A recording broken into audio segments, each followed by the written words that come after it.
I've even heard people say, well, I can make a sex slave out of anybody within 72 hours. It's been called a humanitarian crisis of global proportions. But it's closer to home than you think. More than 17,000 people are enslaved in the sex trade every year in the U.S., and this number is growing. Internet sites make advertising a click away for traffickers, and the U.S. Attorney General now considers the sex trade a billion-dollar enterprise with a reusable product. Mark Woodward, spokesman for the Oklahoma Bureau of Narcotics, said now cartels are getting involved. While it's hard to put a number on it, we've been told that the cartels are most likely making more money trafficking humans than they are trafficking narcotics across the United States, and that's very, very alarming.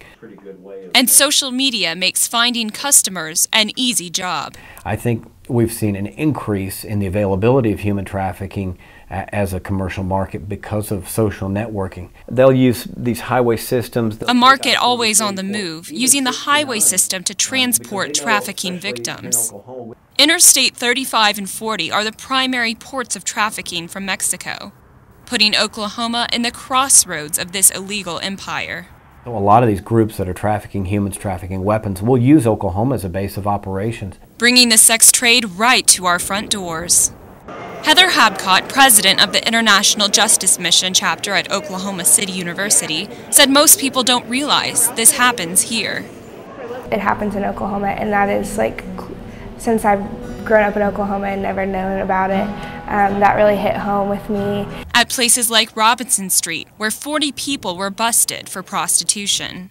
And in Bethany, where police reported finding the body of Karina Saunders, a sex trade victim, found behind a local grocery store in 2011.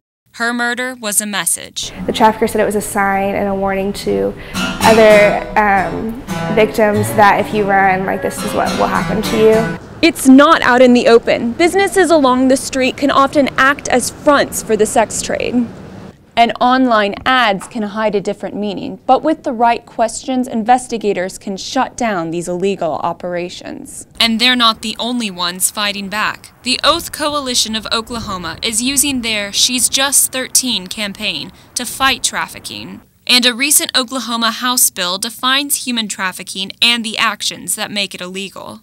Many Oklahoma House members support this legislation and say people need to be educated on the issue.